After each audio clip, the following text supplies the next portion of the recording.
everybody. Welcome back to the Mox Monkeys podcast. I'm Rowan. I'm Adam. And I'm Zeke. Welcome. Today, let's start off with our card of the week. Zeke? My card of the week is a card that I believe is just the perfect magic card. It is Thalia, Guardian of Thraben. It's beautiful in its simplicity. It's 1 and a white. It has first strike. It's a 2/1. It has a simple ability. Non-creature spells cost 1 more to cast. It's just...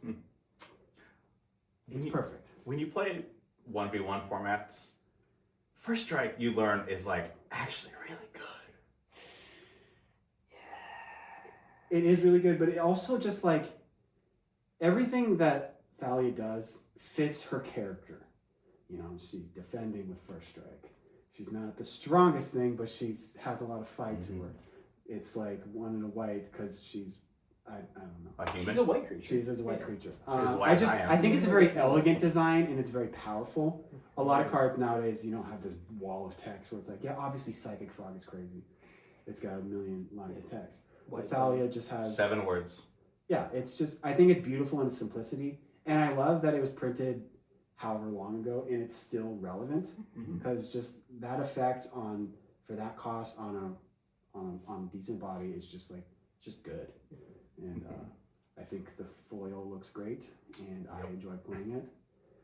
And then, sometimes you cast swords and you go, wait, oops, I left 1 mana up and I should have left 2 because my Thalia also mucked me. Yep. But, it's just fun. I think it's just really good. And I like that a card that's not old but not new, it's still as relevant as it was when it came out. So It's so old.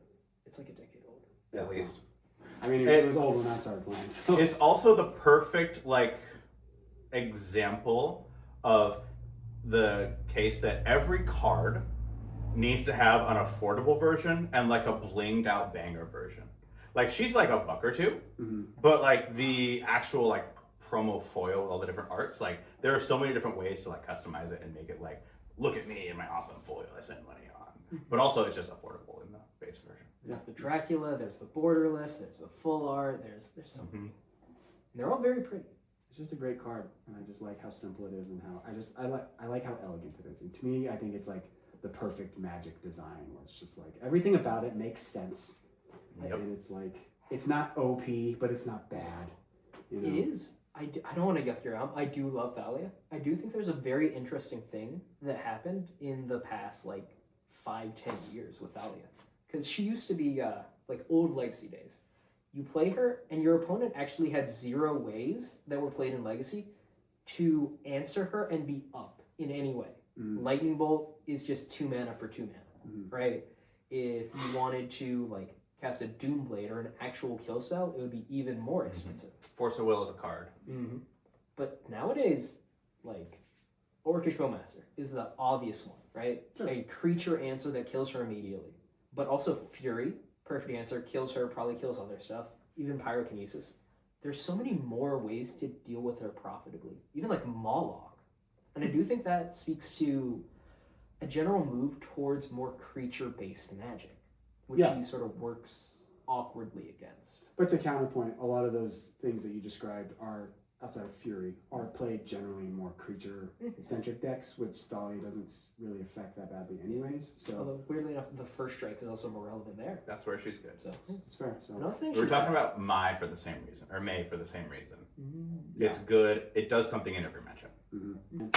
So my card of the week is Death Greeter's Champion. Hell yeah. This card just hits like a truck. It's again, it's one of those cards where, if this is your 4-drop, you should expect to win the game because you're casting a 4-drop. But you will often play this, and it'll just contribute so much damage to the board. It by itself is a 2/1 double striker. That's 4 damage already. You gotta remember that the normal rate for 4 mana is 6 damage, right? Your Fiery Confluence, your Hellkite. But if you are putting a 1/1 counter on something with 0 power, that's adding 2. So already you're at 6. If you somehow have a 0 power creature in your red deck, so it's floor is already good enough. Its floor is 6 Pretty damage. solid. Yeah. That's standard, Yeah. right? And every point of power, it starts to get better and better, right? If you're putting it on a 3 power creature, you're adding an additional point of power and then double strike. So you're effectively adding 9 points to the board. and it also bounces itself back to the hand, so you can do it again next turn, that's just great. It is nice. a crazy amount of damage to add to the board, and it also has additional flexibility. I've cast it for 3 mana, and just like, all right, I'm adding a 2/1 double strike to the board, and I'm putting a 1/1 counter on my 2-drop. That means it contributes an extra 1/1 of permanent stats, plus an extra 3 damage temporarily. Even if you cast it for the 3 mana base and put a counter on itself, you have a 3 mana 3/2 double strike. Not bad. Yeah, sometimes you'll play that. Your opponent wipes the board, you go, okay. Untap, dash this, kill you. Yeah, its floor is like good enough. In its ceiling, it's just like you just win. That card's. When I first saw that card, I was like, 4 mana for double strike? This is terrible. But then you play it and you're like, oh, I just gave my flying creature double strike and now they're dead. Double strike is a really good keyword. It's so good. I play a lot of flyers in Boros, so That counter that it adds, I think, is the cherry on top. Just like, because it's basically 2 counters, So it's like, yep. Yeah. It's crazy. Card freaking rips. Oh yeah.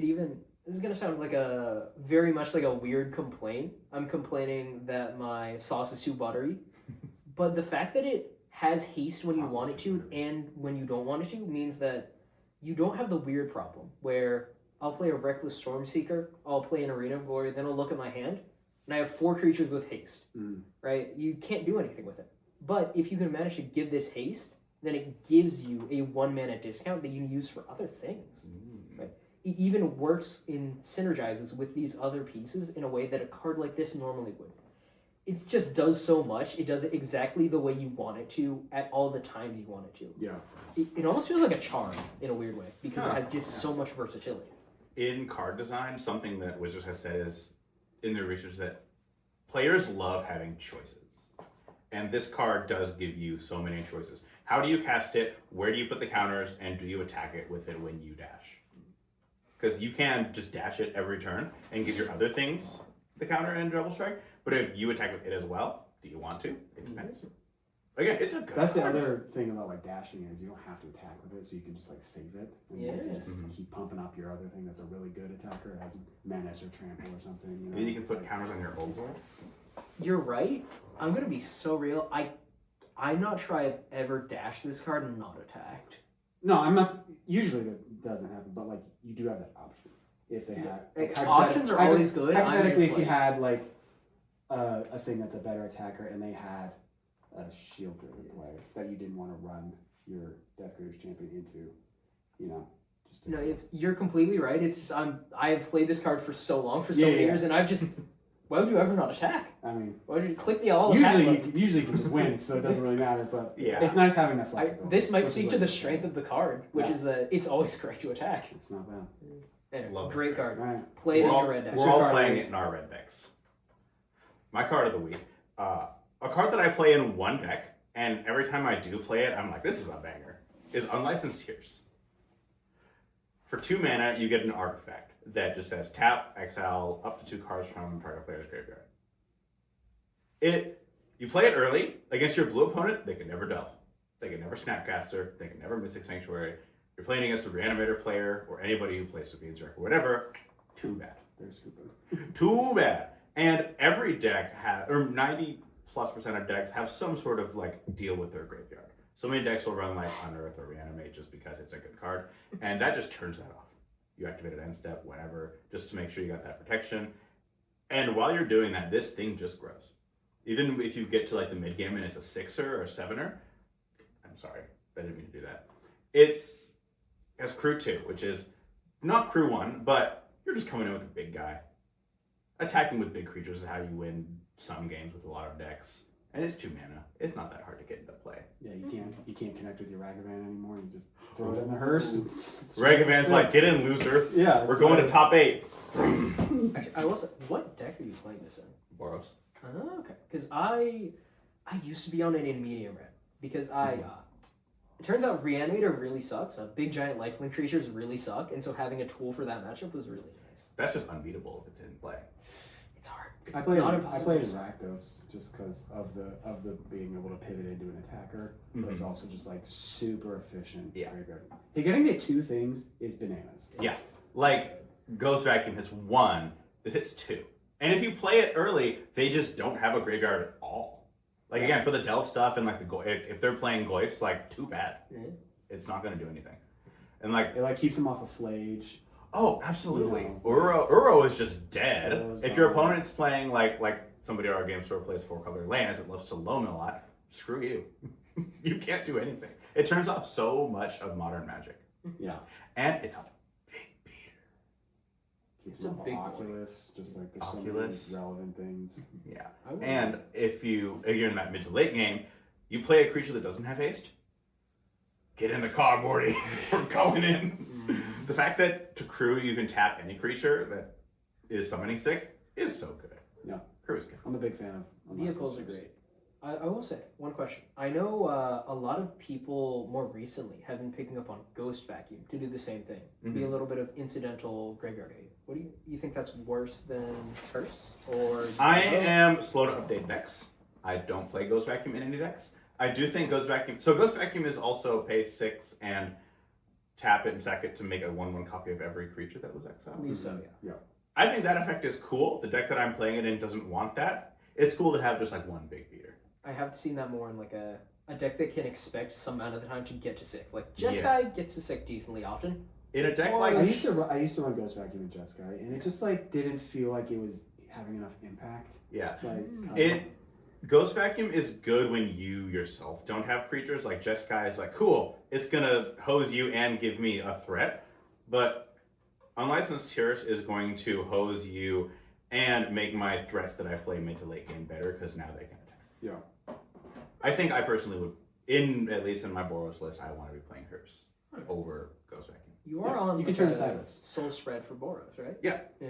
And So Ancient two Tomb, colors etc. mana. So it's not hard to get on turn 1. Big fan. I can see it. Big fan. Big fan of this card. You all play it. We all play it. All right, It's now a we're going to fun one. pivot to our next topic. Which is...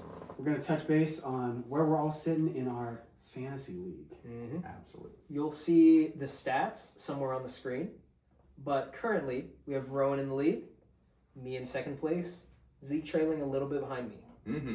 And you've been keeping a lot of the notes and tabs on what cards are where. Mm-hmm. Do you want to talk to them? All right. Let me pull up my exact stats. Pull up the notes. Oh yeah. Of course, these will be shown on screen, but I want to hear what are the cards that are doing the best for each of us, cards that are doing the worst, and does that compare to what we thought would happen?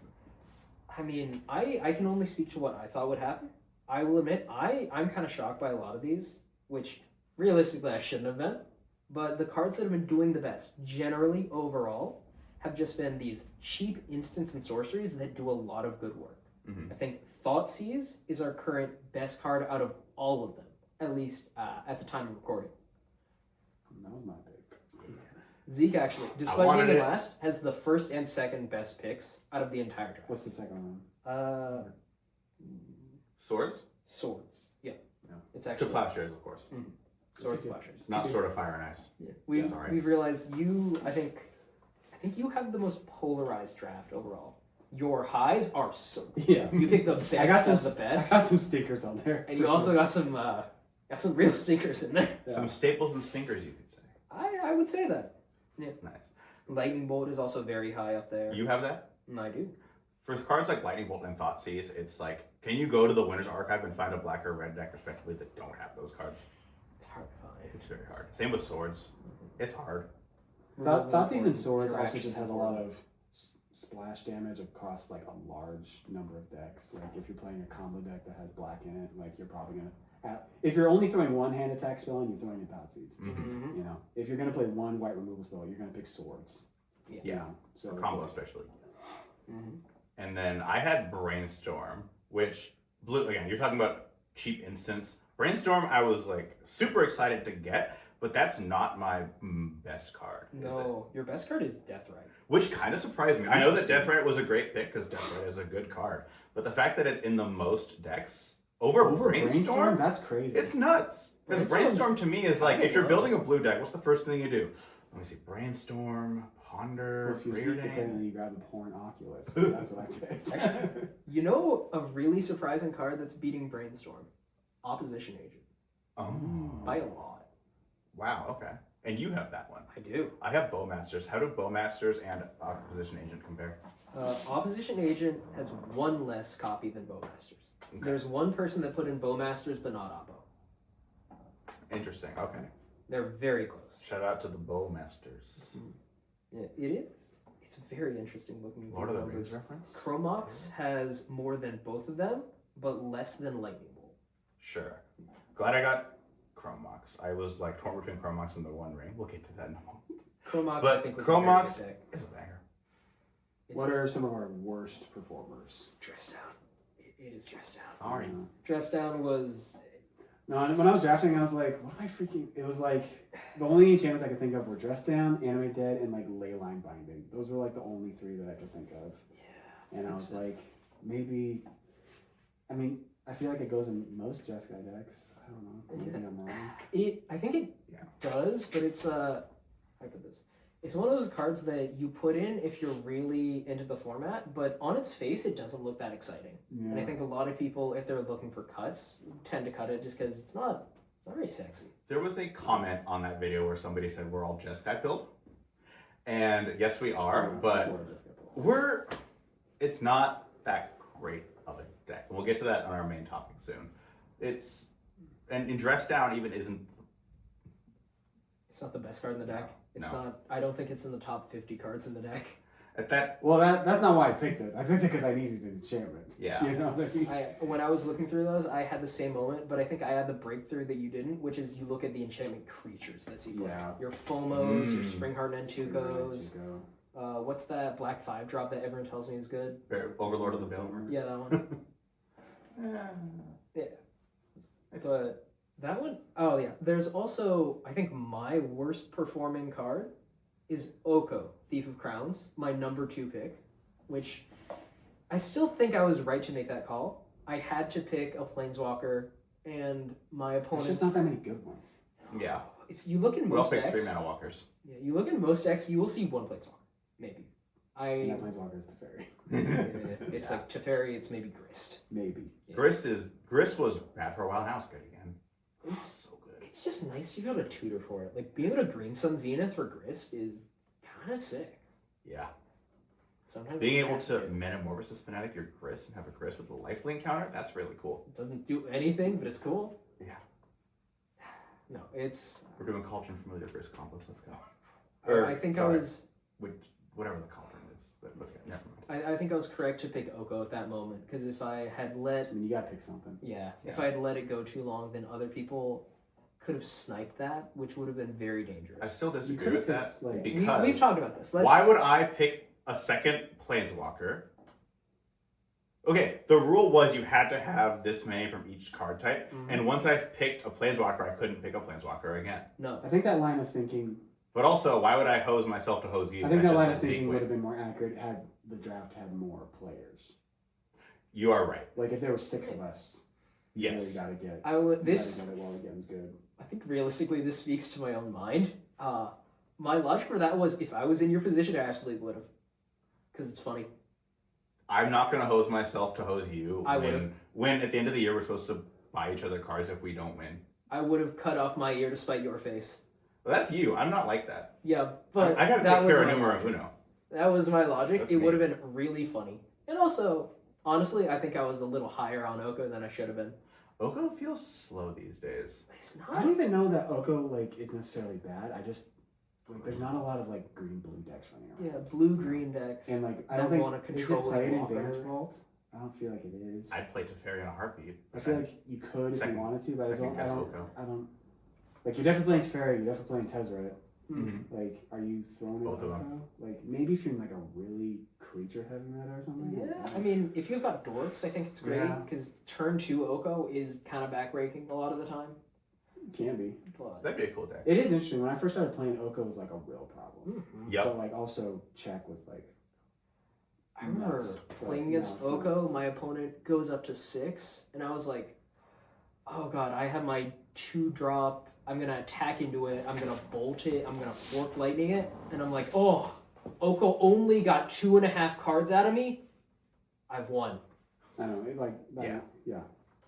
I was also a red deck, which 6 loyalty is a lot to start with. Yeah, but it's just the abilities aren't as relevant now. It's weird. It's one of Kinda those. weird. It came out in the same set as Questing Beast, which was when they were making cards that were very good and very fair.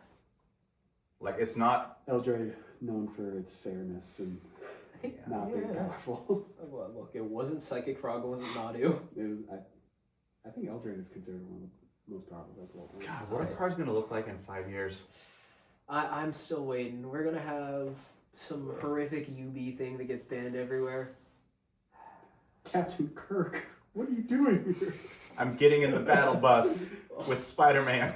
Okay, yeah. You can't name those. Those are already real. I know. I've killed a lot of people with a battle bus. It's just gonna pivot into just like an actor's name is the set, like Willem Dafoe, the Magic set. Okay. Honestly, how sick. Would Yeah, that be? you can't say that because I love Willem Dafoe. Oh man, Willem like I Dafoe might in the buy Northman, butt-ass naked. There was a fire. Grand Budapest Hotel, the set. Oh baby. Man. Oh. Oh. I just came up with a great idea. I'm ashamed Willem of how much Dafoe I want the that. Magic set. I started this company. You know how much I sacrificed? And it's just like that spell that makes No. everyone The sack flavor six text. creatures. The flavor text is gonna say, "Do you know I started this company?" Richard Garfield. Oh god. They get his signature to put on the card. Ooh. When it ETBs, you just pick a card from Modern Horizons 3. Just any of them. Just make it. any And it becomes that. Oh god. Actually, Anyway, Yeah. well, with all that said, we're gonna move into the points discussion. may I also ask what's my least played card or my least played card? Your worst card? My worst. Your worst performing card? Mhm. I believe it is Flame Slash with 22. Interesting. I'm such a boomer for playing Flame Slash. I mean, yeah, it's kind of bad. It's weird because it is still so good, right? It's it one trades more up than so both. often, but sorcery speed is hard. I think with only hitting creatures the is new hard. like Erode coming out, Time to cut it. one of these removal spells is gonna get cut. Whether it's like Chain Lightning, Flame Slash, or Gallic Discharge, one of those has gotta go. Yeah. Probably. It might Jeskai, just be right? Flame In Slash. Jeskai specifically. And in Imagine- Boros, I feel Flame like it Slash might is be out. chain lightning. Like It could be. I don't play that neither. I love being able to go face with Chain Lightning, and I Yeah. like Chain Lightning, so I'm having a hard time. it's nice. How often does that matter? Would be my question. Like, how much is that the difference maker? It's hard for me to have a non-biased opinion about it. Just 'cause, Yeah. like, you remember all the times I won because I drew Chain Lightning off the top, and you're just like, oh, I need a You need a damage to the little bit face. more. Yeah. Because you've just guided and you're at 1 and they're at 2, and you're just like, I need something, and That's fair. you know. Yeah, that's fair. Word. And I just generally dislike Gallic Discharge because I just think the card is ugly and the name is gross. I love it because Get I'm always discharge like, all over you. oh, Ew. I have this one energy. You have to Eventually, keep- it'll do You something. have to keep track of your energy. It is kind of annoying. It's like day and night. I don't want to keep track. It's weird because I hate day and night because I have to keep track of it. This you can just put over here and eventually it'll be useful. Yeah. You know, you'll draw your random one of Assaultron Dominator. You'll draw your 3/3 haste that bolts them if you have enough energy. Assault on Dominator. That card's You're good. so medium red pill. I am. That card's good though. Yeah, It's fine. these are good cards. In multiple red decks, medium Go square. draw your Wrath of the Skies. Like, I don't know. It'll do something eventually. No, It doesn't- I feel like the right answer is Chain Lightning, but I don't want it to be. You know That's what no, I mean? that's Like I just Yeah. I like that card. I still do remember the insane days of like bolt my own or chain lightning my own screaming nemesis, fork it for 6 total damage to their face for only 3 mana. There's some very fun There's some moments. things you can do. That's magic for you. But okay, with all that said, I do think there's one more bit I want to get in, which is the points changes that have affected our fantasy league. Ah, yes. Now, I love them. these Did you have names- any cards that were pointed? Yeah. Because I didn't. I don't think so. How many of yours were Two pointed? of them. One of them was my first pick. Now, I'm not saying I was targeted by the council. I'm not saying this. All So I'm you saying, are saying it. is that there were some council members that may have been absolutely decimated by me in a recent online tournament. They may have suffered a humiliating loss to me playing some absolutely dog shit cards. And they may have been a little bit angry when they went to the points list. I'm going to cast a Legion Loyalist. which if I swing with it Freaking into other God. creatures, I can't believe that you have a Legion Loyalist. you That's such a can't good card. block Holy with crap. creature Yep. token. 4, 7. Oh, yeah, I'm dead. Oh my gosh. Yeah. Can't believe you had Yeah. the perfect. Unbelievable. Oh, God. Okay. Was I targeted for this? I'm not saying I was targeted for this, but I'm not saying that I was targeted by the council for winning games of Canadian Highlander. It could be true. So the 2 pointed cards were the One Ring and Tameo. There was. Of which, To be fair, these are very good cards. I don't disagree. I feel like we can just pivot right into the next topic. Yeah. Of just kind of like This moves very nicely Yeah. into the points changes as a whole. Yeah, points changes. I wish we had written it down. I didn't. But one thing that is true is that Minx and Boo is off on this that one goes one. off. Thorkel and Time Walk went to 5. Yep. I like the time walk change. Time Walk, yeah. Tameo went to 1. The One Ring went to 1. Yeah, it's. So, let's start with Tameo, just because it's. I can't say it's not deserved. You play this card, and sometimes if it lives, you just feel like you won the game. Yeah. Being able to have this consistent source of card advantage, especially at instant speed. I think if Clue's cracked at sorcery speed, Tameo would be so much worse. But the fact that in a blue deck, you can hold up counter magic, you can hold up interaction, and you can just draw cards if you don't. It just like it rewards you for doing nothing. Oh yeah. I look at that whole cycle. It's the only one that's 1 mana. No, Grist is also. But Grist on its own can't flip. You need a lot of other cards to make Grist flip. Tameo is, again, it's this new design of like, you can do the thing when you do the thing, do a new thing. It will flip on its own. It's pretty easy to do on turn 2 or 3. And once it does flip, it creates this whole other sub-game of, if you don't kill Tameo, you will lose. Because it starts with, I think it upticks with +2, is that right? Yeah. It starts at 2. It starts Anything at that 4. goes to 4. Anything that pluses 2, it gives itself so much loyalty fast. And It if you gives do itself that, loyalty fast, but it also protects itself because it like shrinks everything. So like yeah. If you get an early flip, then your opponents often will be like, they're playing 2 drops, right? They're attacking with a 1/2. They're pinging it down and it ticks up in spite of by 2, yeah. It's so good for that. Like, if I had to rank them all, it would be Tameo, Ajani, Grist, and then... So in our format, I think it's Tameo, Ajani. The other 3 kind of just bounce around. Yeah, Grist sees like a little more play, but like... Yeah. In graveyard decks, yes, but... It's kind of... I've seen the Tameo, Ajani, everyone what else. is the black white one? Sword? I play that I've in the seen that deck. one around. It's like fine. When it flips, it's fun. But they all of them Is have... Ral the other one? Yeah. Ral? Yeah. All It's of them great in have other some way formats. to make themselves flip, as opposed compared to the original flip walkers. And Tameo's is just the best. Because it's... I'm Tameo's going is to... just like, hey, did you draw cards in your blue deck? Congratulations. Yeah. It's like And even if you get 1 attack off, it's like, cool, now you have a clue. You can draw a card later, and they wasted removal on it. But it's what their reasoning was that it's removal check. And that is kind of unfair. Yeah. So they need to, Well, so it's there's... sort of, I will say, Ragavan is removal check, right? Mhm. But Ragavan also has other better answers. If you just play a dork and trade with Ragavan, you're like fine. Yeah, you know, I you're would love dork to trade guy, an but Arbor Elf like, for a Ragavan. But Tameo, you need specifically a 3 damage removal spell right now. You can't even play blockers because she's an 0/3. Yeah. Right? You can't even play like, I don't know, Fairy Mastermind and block. You have to play a 3/1 flyer. Yeah, Which is and a- that's going to cost you 3 mana. That's a Or more. hard ass. yeah.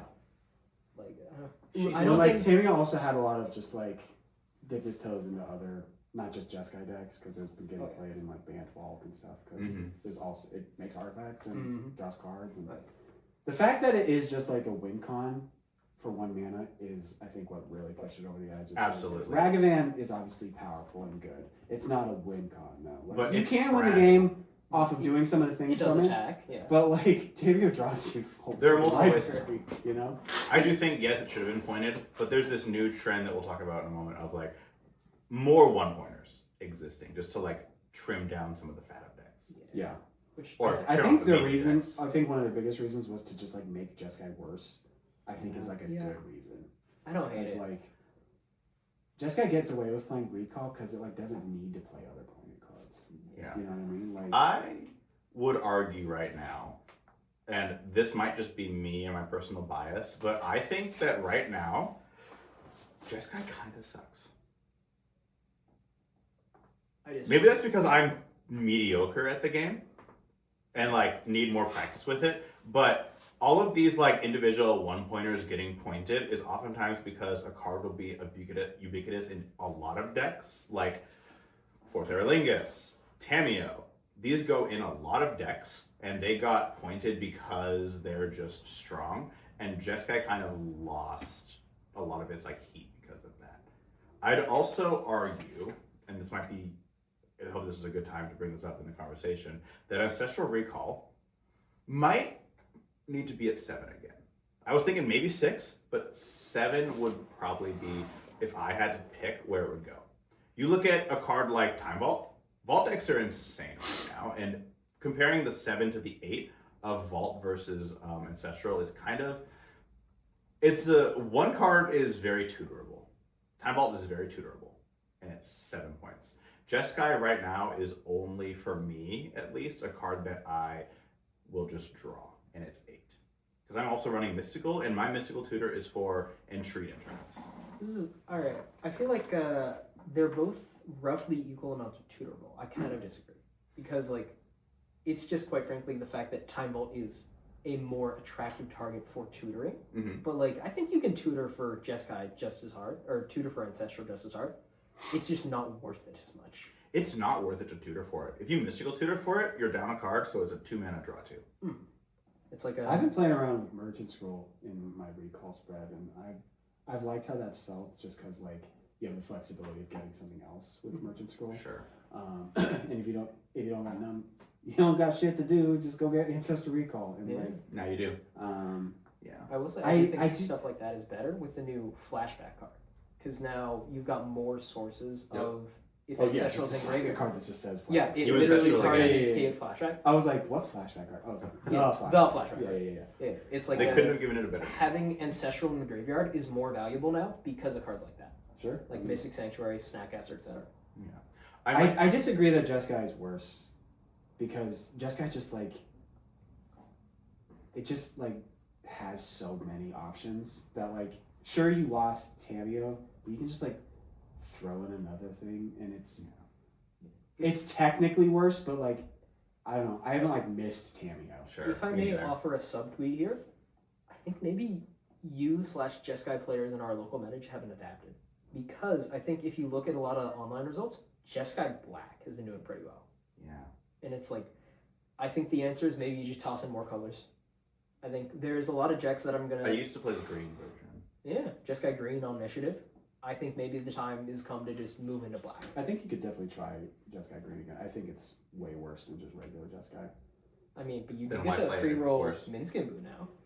True. I Is good? I don't know if that's good. I'd like to see an You alternative play. world where it is 7 points, see what that looks like. But you're right, I think I need to adapt. But and make that some kind of major like changes. undermines Mystical to 2.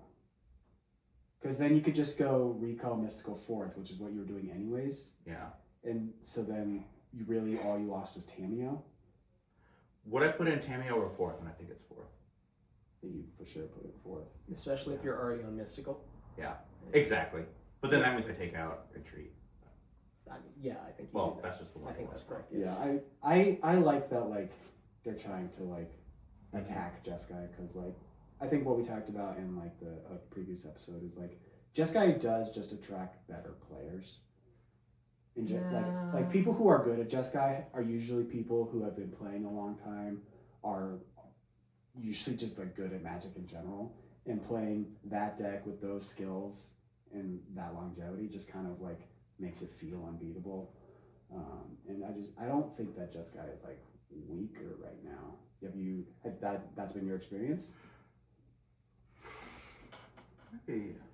It just doesn't feel like, it feels average or like a little above average. Isn't that kind of a good thing though? Like you don't want, there shouldn't be just like a unbeatable control deck running around. Like it's got, That's probably bad. we or want an unbeatable balance. artifact deck. You're right. We want You know, balance. I will also say this is maybe just like a wider take on Magic as a whole. I think Jeskai will be better because Jeskai gets every good white card, every good blue card, every good red card, sometimes every good green card, sometimes every good black card. I think I mean, this most recent set just got three Flashback, three Erode. new Jeskai cards Yeah. that are all like. We'll see how I bangers. feel once I put the. I'm gonna put in a road flashback and probably think about Flow State. Yeah. I did open Flow State at pre-release, so.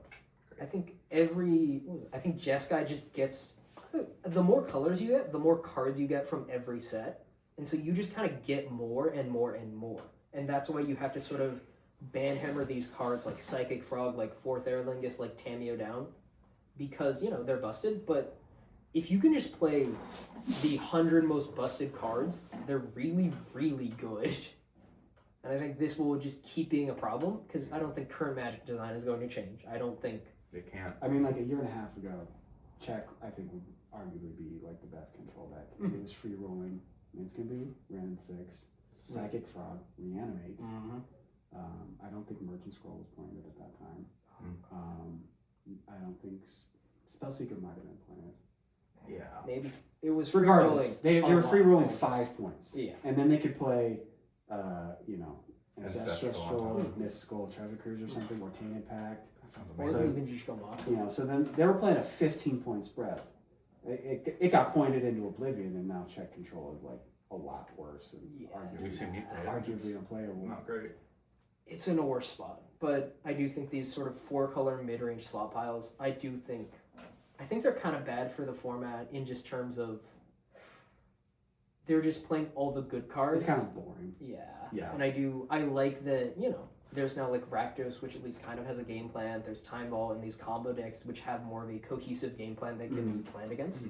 But if it's just all the best cards, then there's not really a ton of good ways to like metagame against it or even describe it because it's just like, my cards are better than yours, so I'm going to win the game. It feels like, or it seems like the goal of the points list is to make a healthy meta where every deck and archetype is viable and not one is more viable than another. Am I missing something? I don't know if it's to make every archetype viable. I think it's to make the ones that are the best not like so much better that it's like if you're not playing this, like you're just gonna lose. Yeah. You know what I mean?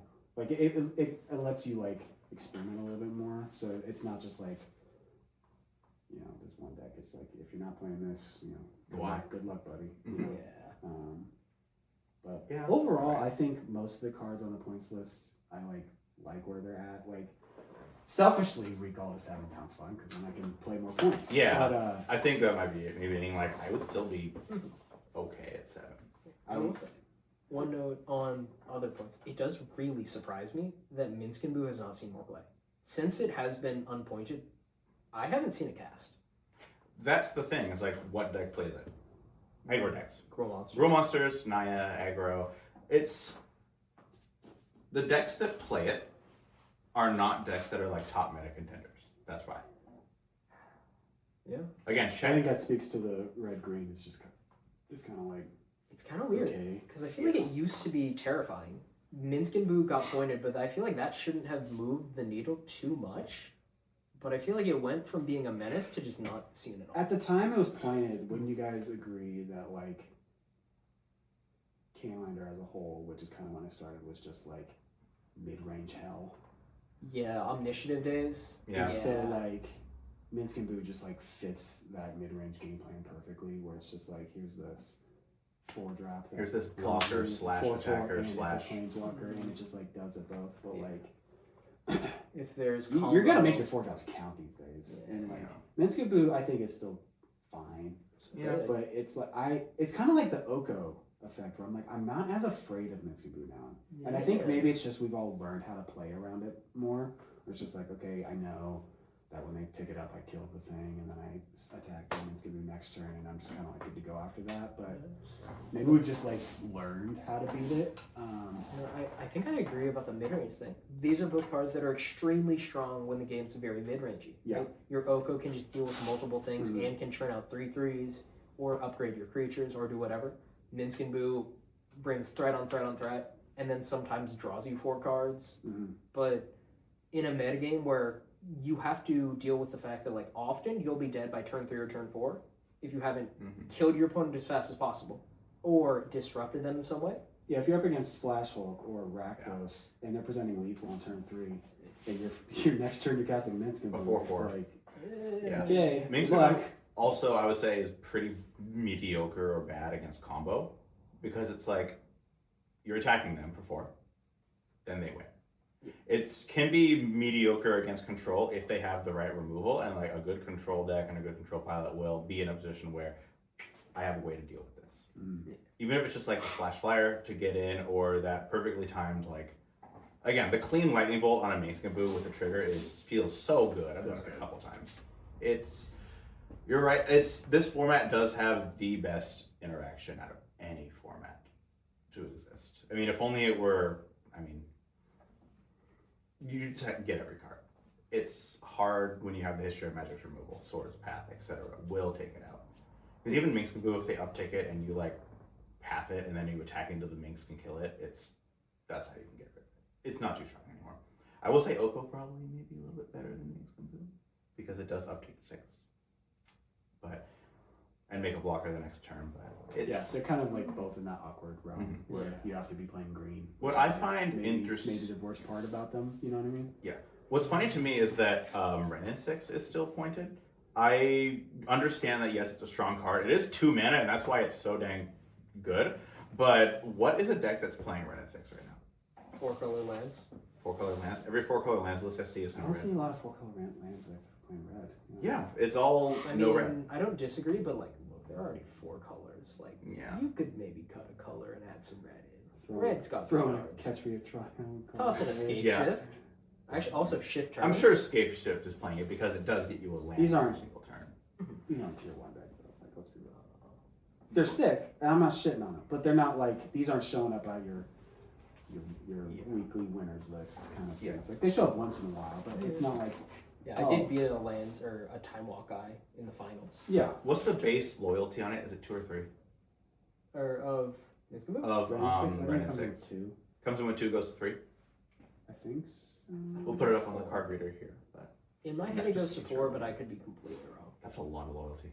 You're not wrong. I mean, it does also have that Bowmaster's effect where any one toughness creature is just gone. It does kind of oppress that. It's like If they were play to pull it Renin off the 6 list, would they have to put Strip Mine back up to 2? Yeah, I didn't think about that. that Abusing Strip Mine You is know a what I thing. mean? Like, if you just have free roll on Renin 6, and then also you can throw in your Strip Mine's got a lot better. It does feel like those two are kind of They're kind of inexorably like tied. married, you know, where, but Is one of Strip them Mine can't one? get too much without the other getting their half. Yeah, that's what that balance of like Murder Skull, Mystical, Ancestral Mhm. coming up again in the Lance package now. Yeah. You're right. It's tough, Mm-hmm. and it maybe seems like I'm they're wrong. trying to make you like play less, like make the decisions on which of these like combos you want to play within your points list. Like, do you want to play Mystical Recall? Well, like that's the choice that you're gonna have to make. Mhm. Or do you want to play Emergent Scroll, which is a worse tutor, or I mean it is technically worse, but like, but then you get to play 4 Erlingus, so like the little like Yeah, the knobs. the knobs. They're are, like, giving you a turn- lot of just- knobs. They're giving you a lot of knobs to turn, and I like turning knobs. That is like 80% of playing Magic. That's Yeah. Ooh, big slam. academy guy over here. Oh, yep. I personally really like the One Ring pointing. Yeah. It's like, you know, obviously I'm struggling with it. You're on on a both. tough dive, yeah. I had to cut it from medium red, Yeah. and I had to suffer from it being on my fantasy league. But with all that said, it's a really good card. Taking it out of Boros sucked because slamming that turn like Turn 3 three, or turn 4 two. is like. I mean, you've got a couple threats. You play it. Now you're just drawing cards for the rest of the game. Why does it have indestructible? For lore reasons, I know it does, but like, it's so you can't. Maybe we'll get a reprint in the Hobbit. We probably will. I have to imagine so. It's like $100. They want to make money. Of course, they're going to print it in the Hobbit. It's like the iconic. But Wait, what's the I feel French like it text might called? get Lord of printed- the what? Lord of the Lord of the Hobbits. Okay, Yeah. so they're going to print more Hobbits. So Yes. that halfling's coming. wouldn't that mean it'd have to go into standard though? The One Ring? I don't understand Was- how standard works. The One Ring in standard. They're going to print it in like a bonus sheet, That's what I'm saying. I feel So like it might be prob- in a bonus sheet, which might not. bring or the only price being down at collector's all. boosters. Yeah, which might not really affect the price. We're not a It will a stocks little podcast, bit. so I don't. MTG Finance. Who cares? But Yeah. Buy Seance now. I have It's 10 going up in copies of price. Final Seance? Fantasy collector Yeah. boosters. Really? Yeah. Why? Have you don't know the Seance story? Actually? That's why I said why. It's a common word that people say No, this- when they don't oh. understand something.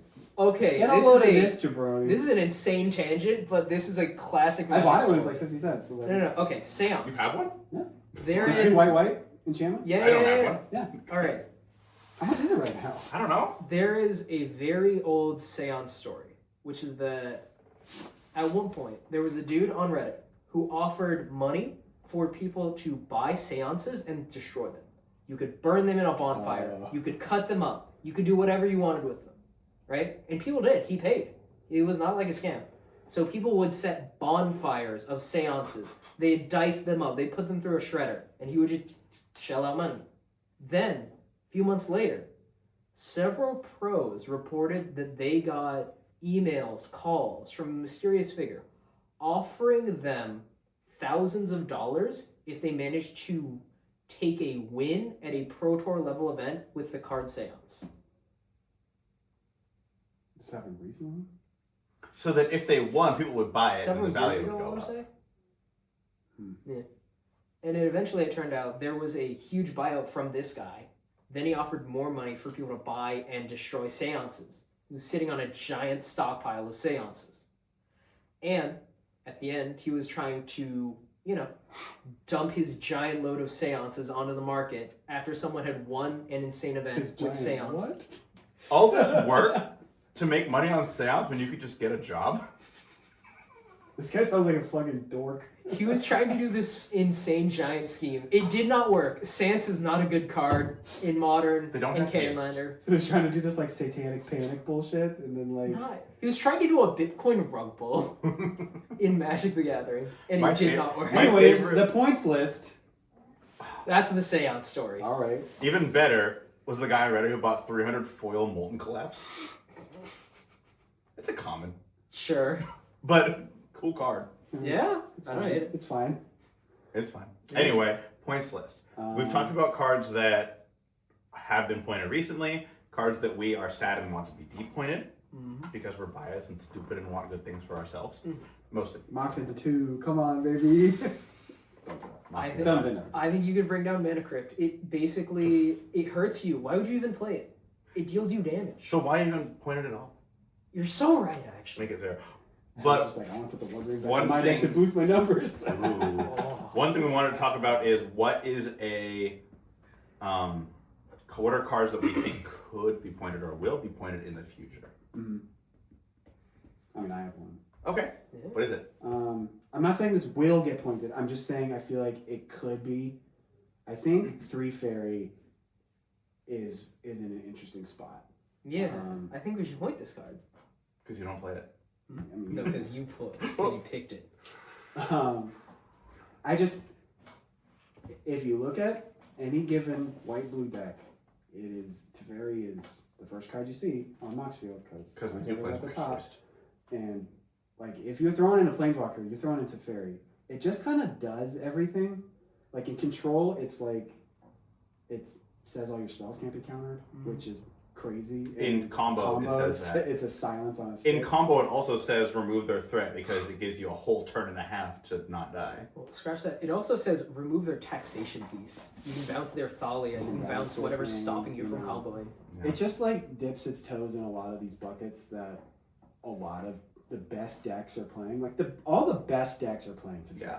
It kind of becomes the perfect card for you Exactly. because it does whatever you want. It just like it's not like the most broken card of all time. It just like is one of those cards that just like is incredible in a lot of decks. Specifically the best decks. I'm talking like Flash Hulk, Time Vault, Academy plays it. Jeskai, Bamfall. I do play it, yeah. Jeskai, it's one of those cards that like shuts down interaction and it just lets you do your thing. Yeah. And if they want to make all these best decks worse, like pointing this card hits every single one of these decks. You know what I mean? And the more you read it, the more you play with it, the more you see how much that static ability shuts down so many mechanics, like suspend, Mm-hmm. like cascade, Mm-hmm. like it just shuts down so much. I was at pre-release yesterday, obviously when this was recorded, and somebody played the red capstone, which has the beginning of your first main phase. You can just exile top of your deck and then play those cards for free. And I was thinking to myself, I wish I had my Teferi, but I don't because it's sealed. Just like in Jeskai, sometimes you have to play around what if they have a counterspell. And so like how much are you gonna fight over this? Like, do you have the resources to fight over this? It's like, especially if they cast something powerful, it's like, I need to counter this. Making all your counterspells say they can't be countered is crazy. And it's also, a lot of times, you're gonna cast 3 fairy, and your opponent is sort of just standing there looking at their, whatever they're trying to do end step. But now they can't do it end step. They have to do it now. Whether that's an impulse, whether that's a brainstorm, right? It just removes your options, right? A lot of times I've sat there with like a burn spell in hand, being like, all right, whatever they play, I can just kill it. Then they play 3 fairy, and I'm like, this is really awkward. What's also great is if you play it into an empty board, you can uptick it to 4, and now they know that any creature they play will be bounced. And that gives the control player so much time to just like get settled in. If they are playing combo or control, they are going to uptick, or the fairy player upticks, and now it says, great, I can cast everything at sorcery speed at instant speed for the rest of the game. I was like, that's crazy. I have some great news for you. You uptick to 5. Doesn't it? Oh yeah, it's +1 and -3. Card's crazy. Yeah. We were talking about how 6 loyalty walkers are so hard to deal with. 5's pretty close to 6. 5's a lot. Like, what has haste and 5 power?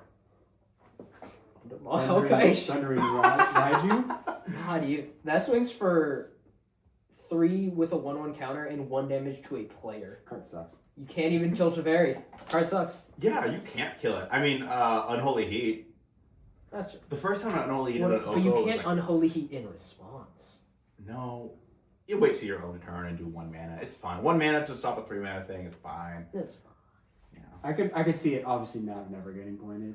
They say I feel like it would be interesting because it would hit so many decks. Yeah. They say they don't like to point interaction, which is another card. I don't think this will get pointed, but I see a lot of conversation about Wasteland getting pointed. Yeah. In terms of ubiquity, it is maybe like the most ubiquitous card. It just sees like almost everywhere. I would say I would play it in every deck that's not a control deck.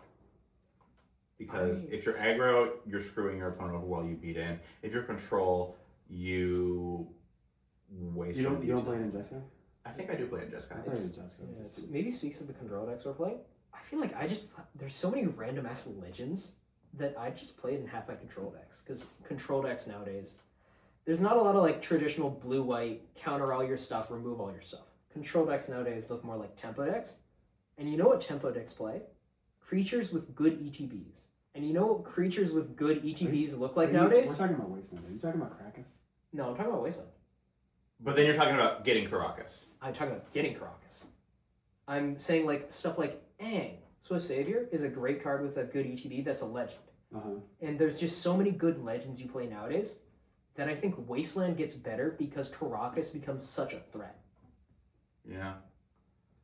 Like, you have so many legends that their Caracas is better, which means your Wasteland is better because you need to deal with their Caracas. Having played Commander for so long, having to think about Caracas now, it's like, it makes Legends worse. And, like, sometimes whenever somebody keeps their Caracas up and I see their legendary creature and I'm holding it removal, I'm like, huff, this sucks. I don't think Caracas ever gets pointed because it's in a way kind of niche that way, but there is this little metagame, this sub-metagame of like, when does Caracas come out, when does Wasteland come out, when do they get hit? Yeah. It'd also be funny It is to have... interesting that they keep printing all these like crazy legends. Oh, yeah. And so it's like, Yeah, Minskaboo. Well, not Minskaboo. It bounces the blue. It does. Yeah. I was more talking about like Wanshi-Tong. But then it's then is Bouncing Caracas Wanshi-Tong's not even that good. Oh, just do it again. I would hate to Caracas my opponent's Wanshi-Tong. Yeah, Let them drop 3 cards every turn. That's what you gotta do sometimes, but it does hurt. Anyways, Yeah. Teferi maybe. We'll see. I could see it. doubt it, but I mean it wouldn't shock me. You know what I mean? So this is not my hot take. I'm not dying on this hill. Yeah, I could see it. It does it does do a job of stopping interaction, Yeah. right? In terms of its silence effect, but it also is interaction, so it's a very strange point on that axis, you know? I think one that I could see getting pointed is Chromox, just on the lines of fast mana is really good. That's not good. Yeah. As they continue to print cards that are good with fast mana, your White Flumes, your Roveroids, Yeah. I could see it getting pointed. We've seen Ancient Tomb get pointed. I could also see City of Traders getting pointed at some point. Just fast mana is good. Is Ancient Tomb 1? Ancient Tomb's 1. Yeah. So City of Traders, comparable, pros and cons. Yeah. Still not as good as Ancient Tomb. I would You say talk about Chromox potentially being pointed. I think the swing of having to go down a whole card to do it, same with Mox Diamond, hurts. really hurts. And for that reason, I don't think it would be. If you Chromox something out, you're going to run out of cards a turn and a half faster. If Chromox was playing it, I don't know if I'd play it. I would not play it at all. I don't know. One point I could see maybe playing it. Depends on the spread. Because Yeah. I play in a Rakdos, and my spread is Mox, Solar, and Reanimate. Mhm. I'm not cutting Reanimate for it. I'm looking at it from a medium perspective. I'm on Mana Crypt, Soul Ring, Urza Saga, and Ancient Tomb. I could see cutting Saga for it. That makes sense to me. I mean, it depends on like exactly where you are on points. I think monocolor decks always have like a little bit, Yeah, Like you, less you, room to you move. definitely have that. just because you have 2 cards or 2 colors worth of cards to pick, so you have a lot more granularity. I'm gonna say where you can like pick these different ones. There's like what 3 pointed red cards. I think maybe less. There's Breach. Just a blue card. That's not really a red card. Breachers is a blue card. Yeah. Fort Arlingus, which is a blue card. Yeah, there used to be Price. Ren and 6, which was kind of a blue card in the I don't think you'll see Yeah. Blood Moon get pointed. There's not a lot of room to move in mono red points, you know? Yeah. Lightning Bolt 1, baby. The only pointed cards in mono red are colorless. They need to print a lightning bolt that gets pointed. It needs to be good enough that it gets So pointed. it deals 5 damage to any target. Yeah, that's what they should point. What if it's just like a Kills me. Phyrexian mana Lightning Bolt? Gut shot kind of sucks. I'm not. But if No, gut no, shot no. did 3 damage. What if Gutshot did Gutshot 3 did damage? Then it's like Psionic Blast, baby. Yo, this is a mental misstep, but on crack. It's meant to misstep but fast. It's mental misstep, but it Good. kills you. God, it's so good. I'm not sure what I would point. I think maybe there's some room to move on terms of like combo stuff. I do think combos maybe a little too strong. Mm-hmm. Like I think Time Vault is very Like maybe good. Time Bolt to 8. Maybe Is that too much? I'm asking. it's I don't I hate don't it, know. but it's I so haven't strong. played as Time Vault ever. Have any of you? Have I played against it? I mean, I No, played as played as it. I don't think I no. I played against it a lot. Yeah. And it feels so strong. The deck as a whole is very strong. I think that probably. I mean, is it's the best super deck. strong. Like the combo is, you need what, 4 mana total to go off? Yeah. And you can play And you one can of play it them in early pieces. Yeah. and You just know. like let it sit around. It's fine. If it gets removed, you play another one. Yeah, the keys are very disposable. Yeah. Actually, okay. What are thoughts on Bright Glass Gear Hope to 1? Like, it is really good. It's 4 mana and 4 color pips. It is. I feel like that's so targeted against Time Vault. It is. But also, the card is just like on a base rate. So good. I mean, yeah, It is a 4-drop. it's a 4-drop. The body hurts as well. But, It would be so funny to see just like a green, white card on the point. so you put it to It would. 1. It's just like a wall of blue cards, couple black cards, the red cards that are blue cards, and then Bright Glass Gearhulk. It's a really good The card. but Tinker for it. compare Bright Glass Gearhulk to Tameo and Frog. Shall I compare thee to That's That's- true. a Bright Glass Gearhulk? Shall I compare thee to a psychic frog? I don't know. I feel like in a way, Bright Glass Gearhulk does feel like they cast it, then I lose. I don't know. I play Bright Glass in like a fair capacity, so to me, I would like, if you pointed it, I would just be bummed because. Yeah. But I don't know. I'm not sure it should be, I but I don't- do think there. I don't know. I think you can make a case for it. I just think if you're pointing a 4 mana card, it's got to be. I feel like the 1 ring is your bar, That's and fair. it's not better than the 1 ring, That's fair. right? Yeah, I would agree with that. Like you can't compare it to a 1-drop. Yeah. That's not. No, Yeah. for 4 mana, the ring sounds. But okay, I think we've talked a lot about the points list in general. I think we all generally like where it's at. There's maybe like minor tweaks, but I feel like the format as a whole is in a very good spot. There's so many decks running around that are all like super good and fun, and like we like complain about time vault, but like not a lot of people it's also playing it at our meta. Yeah, it's a very cool deck. It's cool and it is beatable. It's not like it's unbeatable. Oh yeah. Like sometimes they don't draw it and you just kill them. Yep. No. Sometimes they do just draw it and you lose on turn 2. Like that happens. But with all that said, I think we're hitting our final segment. I want to hear your hot take. My hot take. Good question. So, I'm a Jeskai lover. I'm not great at it. I'm not the best at it. I'm getting better every day. And I play counterspells in it. Counterspell, negate, mana, leak. And this deck also happens to have white, so I am playing Reprieve. That's a good card. I think, this is my hot take for the week, I think that two cards that are actually going to be really good in 2026 that nobody's playing are Force Spike and a Mana Type. These are game changers. These are posers. In Jeskai, among other blue decks, if you're blue, you can play Force Spike. But if you're in a blue and or white control deck, you could play at least one of these. And even in my Boros list or Death and Taxes, maybe you want to play Force Spike. You get them. They're not expecting Force Spike. Or Mana Type. Mana Spike. Mana Type. Mana Type. Mana Spike. Boom. Mana Spike. Force Spike, Mana Type. That's what they're the exact same text for. box. It's just one hybrid mana, 4 spike text. The thing with Force Spike is it's like Daze, but worse. And Daze is already like it's really good early, but like late game it's just like the worst card. Daze is bad late game. People still play Daze. I know, but yes, but I think Daze is sort of weirdly better because it does have play. It's got the free option. Bouncing Mystic Sanctuary, bouncing your Trial, and bouncing your Surveil. It's got upsides late game that this lacks. Going into Magical Christmas Land, I'm thinking of me playing a control deck where my opponent gets to turn 2, 3, or 4. They play a banger for 2, 3, or 4 mana, but they actually didn't because I Force Spike it. Oh yeah, that's when it's good. Yeah. But the I feel problem like is this- if you have open mana in your blue deck, your opponent's gonna know that. But it's one open mana, and what are they thinking about? They're thinking of Force Spike. No, they're thinking of Spell Pierce. No, I'm thinking about Force Spike. I'm always Spell- You've never thought about that. I think about Force Spike. You know what? I got my Karn, my 7 mana Karn mana type.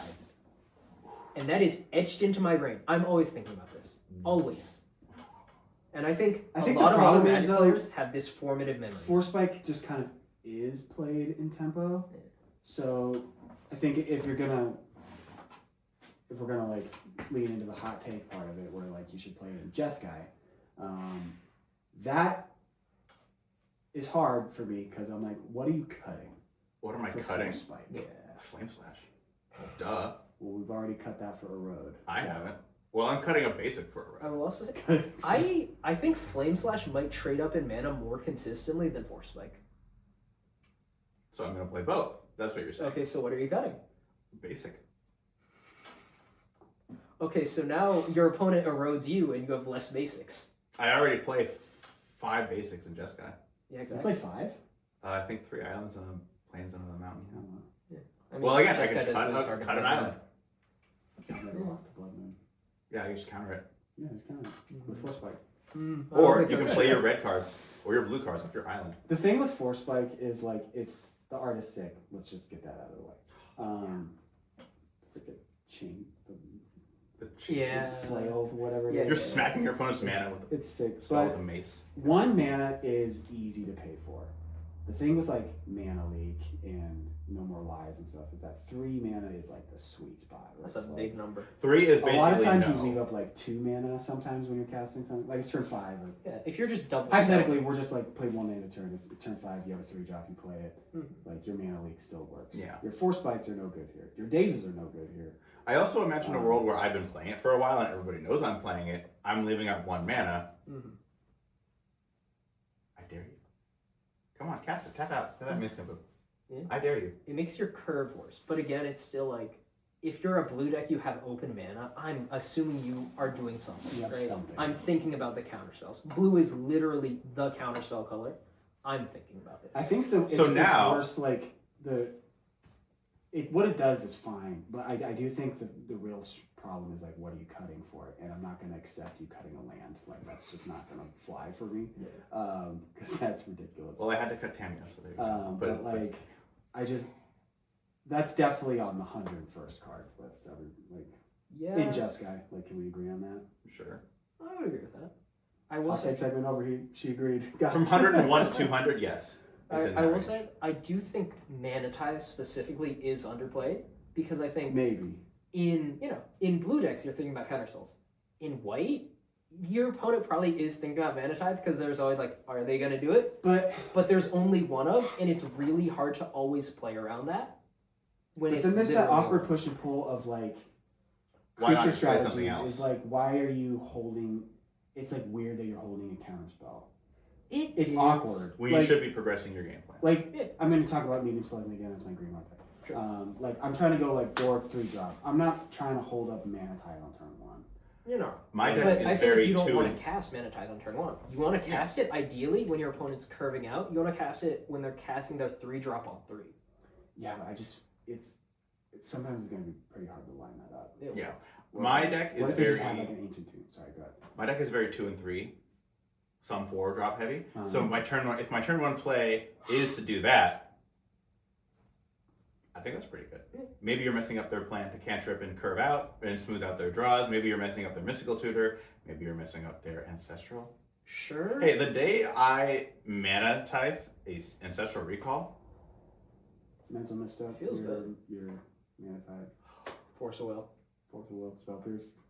Force Negation. In response, kick out of my house. In response, Force Spike. I still won the game. Can't do anything about that. I'm the little German boy. Card. I think it's like these cards are winner in the interesting space. The format is getting faster, so that is something to talk about. Like Rakdos is pretty heavy on those 2-drops, and you're trying to cast those on turn 1 or 2. So a Force Spike or a Mana Tithe in those things. I'm being so nice about this take. Maybe it's because I don't hate it. Yeah, it's not egregiously bad, but it's so clunky. They're clunky. Again, like, what are you cutting from your D&T list to play Mana Tithe? You're not cutting any of your like actual factual basic planes. Basic. Okay, fine. A basic snow planes. Are you happy now? No, stop cutting lands. Don't cut lands. I mean, you need them to play the game. You can probably. I do feel like you can cut your most mid like tax creature, like again Luminarch Aspirant. I think maybe this was worth it. You keep shitting on Luminarch Aspirant. You do not respect Luminarch Aspirant, and you need to. I probably should respect it more. I do. Card. I like Aren't the you card. putting together counters on deck? Yes. Okay, are you playing it? Oh yeah, because it's a synergy piece. You know what? That's a 2-mana 5/5. Turn 1 Hardened Scales. Turn 2 this guy. That's 2-mana 5/5. In your deck, it's 2-mana 3/3. 5 is bigger than 3. Okay, so the best card you're not playing is now Hardened Scales. Luminarch Aspirant. Yeah, I don't know. I do think like Adam's like this card puts the ass in Aspirant. I think also in D&T, it sort of weirdly enough has a lot of synergy with your deck because you're playing all these tax creatures, right? Are you talking about Mana Tithe? Yeah, Mana Tithe. Like a 3-mana Thalia, your opponent is already set behind. They're gonna play their basic or non-basic land. Yeah, if you're playing your 2-mana Thalia, so now they're waiting to play the same. Okay, no, this is perfect because your opponent, you play 3-mana Thalia. Yeah. Your opponent has to wait a turn to play their good spell, and now on you get a chance to untap, and now they're gonna have to tap out for their game-winning spell. You Force Spike it. Yeah, I do think you're attacking their mana on one axis, and then when they have less mana because you're attacking their mana. You take advantage of that and counterspell. So this white counterspell, of which it was the first of 3, might actually be. Yeah. It's also great with Archon. A banger. Because they only get 1 spell a turn. It's also great with that Phyrexian guy. Only 1 non-Phyrexian spell a turn. Mm-hmm. There's some synergy here. Yeah. Am I right or am I right? Fast and loose with the word synergy. Hey, my hot take. It works. I'm getting y'all. We're gonna be on the 1-mana counterspell. I'm doubtful about Force Spike, but I do think Mana Tithe. I'm the opposite. I think Force Spike is better. Ooh. Interesting. Let us know in the You're already comments. playing counterspells, so like you're just like throwing in another one. That's kind of my. It's already played in tempo deck, so like I'm not even like I don't feel like I need to defend it that hard. Like it already is seeing play. Let us know in the comments which of these two cheap-ass commons you would like to play in your decks. Mana Type or Force Spike. Anyway. Or Luminar Gasprint. Hey everybody, I'm Zeke with the Mox Monkeys. Thank you so much for watching. Goodbye. Bye.